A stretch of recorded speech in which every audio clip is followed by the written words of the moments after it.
Bonjour à tout le monde, les enfants, particulièrement à Samuel, Julie et Pablo, bien sûr, mais aussi à ceux qui nous rejoignent aujourd'hui, à savoir Livia, Lucie, Juliette, Arthur, Talia et Livio.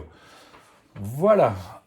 Qu'est-ce qu'on va lire aujourd'hui? Eh bien, je vais vous proposer l'histoire d'Esther qui fait une grosse colère.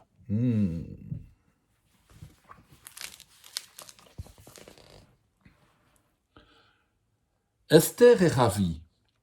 Cet après-midi, elle doit retrouver ses amis pour aller au bord de la rivière.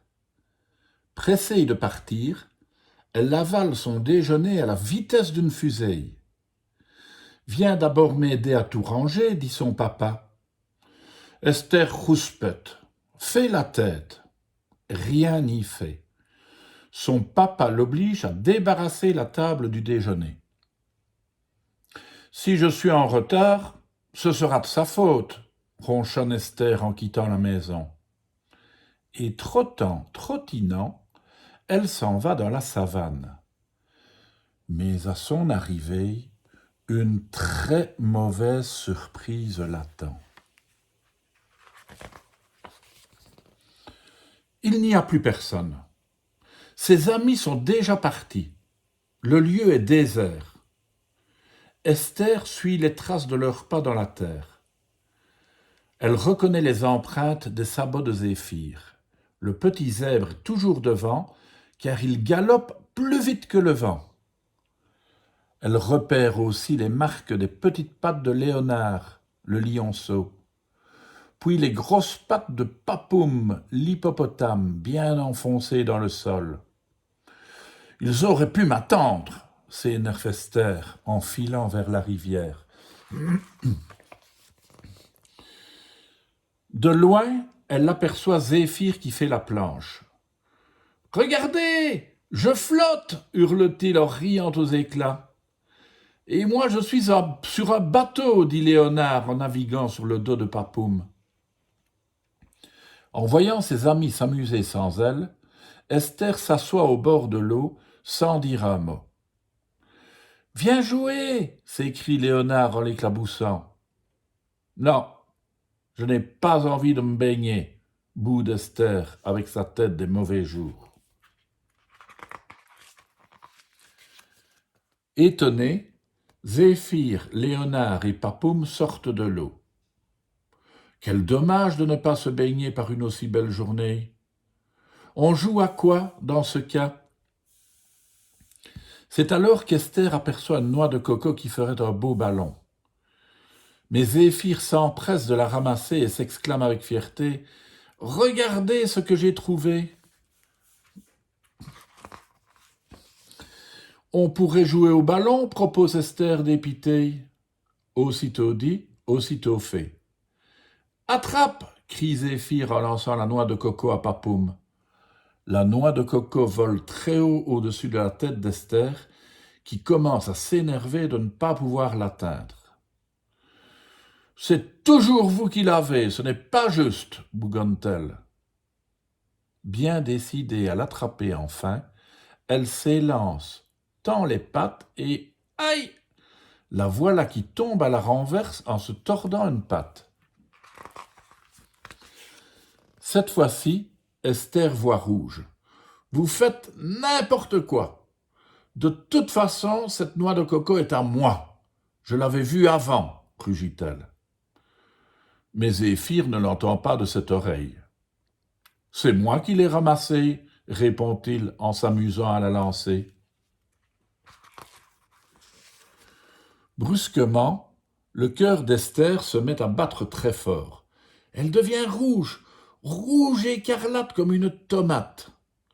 Et elle sent monter en elle une grosse, une énorme, une gigantesque colère. Elle ne va pas se laisser faire. Alors elle se jette sur Zéphyr et le bouscule en criant plein de vilains mots.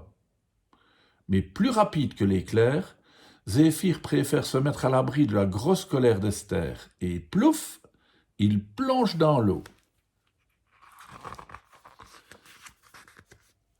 Allez, Esther, calme-toi, dit Léonard. Peu importe à qui appartient cette noix de coco, l'important c'est de jouer au ballon ensemble. Et aussi de la manger ensemble, propose Papoum, alléché par cette idée. Sauf que décidément, aujourd'hui, rien ne va pour Esther. Et elle est beaucoup trop énervée pour écouter quoi que ce soit. Puisque c'est ainsi, vous n'êtes plus mes amis, dit-elle en leur tournant le dos. Et aussitôt, elle se perd dans la forêt.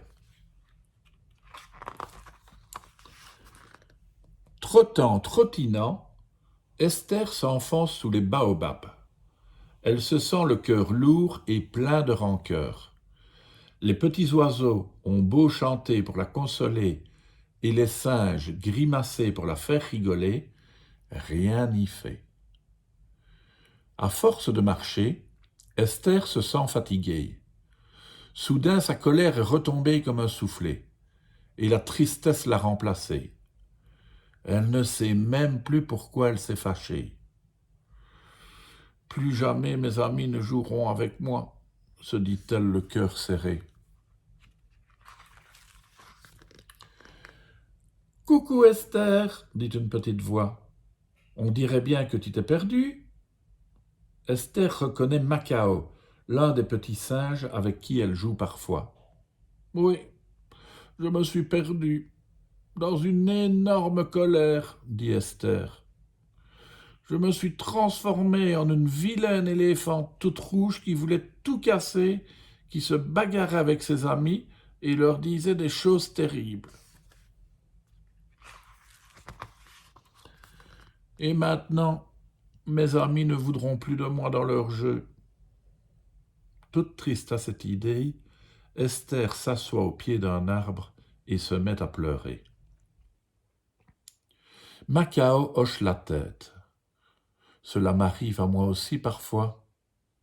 Je fais la tête et après je me sens tout bête. L'autre jour, je me suis fâché pour une banane. Eh bien, on a préféré l'écraser plutôt que la partager. Tu le crois, ça? En imaginant la scène, Esther ne peut s'empêcher de rire au milieu de ses larmes. Oui, mais tu n'es pas toujours comme ça, dit un petit singe en se balançant sur une liane. Le plus souvent, tu es très gentil, ajoute un autre en grignotant une feuille. D'ailleurs, ce matin, tu m'as donné des graines pour mon déjeuner, ajoute un perroquet. Et tu sais super bien raconter des histoires, affirme un léopard. Comme on est amis, parfois on se dispute, mais après on oublie, conclut un petit girafon. Tu vois, poursuit Macao, il y a une solution à tout. J'ai déjà essayé et ça marche. Va voir tes amis, dis-leur que tu regrettes, que tu as perdu la tête, que tu t'es levé de la patte gauche. Et que tu ne te mettras plus en colère, plus jamais. Enfin, jusqu'à la prochaine fois. Et voilà comment Esther est retournée jouer avec ses amis. À demain les enfants.